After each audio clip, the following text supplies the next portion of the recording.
গরম গরম breaking news. Apu বিশ্বাসকে এবার টক্কর দিয়ে সাকিব খানের বাড়িতে বীরের জন্মদিন পালন করলেন স্বামী সন্তান নিয়ে শবনম ইয়াসমিন বুবলি। এবার সকল জল্পনা কল্পনার অবসান ঘটিয়ে অপু বিশ্বাসের গুঞ্জনকে সরিয়ে এবার নিজেই যেন ঘরে উঠে পড়লেন সাকিব খানের।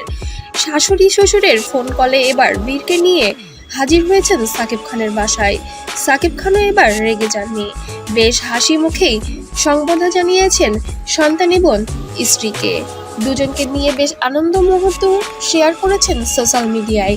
তাদের একটি ছবি বেশ ভাইরাল হয়ে গিয়েছে ইতিমধ্যে। সকল দর্শক ভক্তরা অনেক বেশি খুশি হয়েছেন, বুবলি ভক্ত এবং সাকিব ভক্তরা তো আরো খুশি হয়েছেন দুজনকে একসঙ্গে দেখে।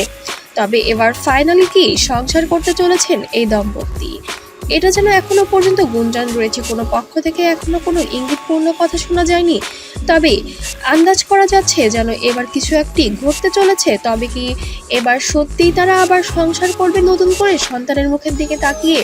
তবে কি এর মধ্যে কোনো শর্ত রেখেছিল ঢালিউড সুপারস্টার সাকিব খান? জানতে হলে অবশ্যই সম্পূর্ণ ভিডিওটি দেখলে বুঝতে পারবেন কেন একসাথে হয়েছেন দুজন। ইতিমধ্যে বোঝা যাচ্ছে তারা দুজন শুধু সন্তানের জন্যই এক হয়েছেন, এমনটাই বোঝা যাচ্ছে। তবে পারিবারিক সূত্রে জানা গিয়েছে সাকিব খানেরও সম্মতি ছিল বুবলির এবার বাড়িতে আসায়। তবে কিছু হতেও পারে, আবার নাও হতে পারে। ভিডিওটি সম্পূর্ণ দেখবেন এবং আমার চ্যানেলে ফলো রাখলে অবশ্যই গরম গরম আরো নতুন নতুন খবর পাবেন।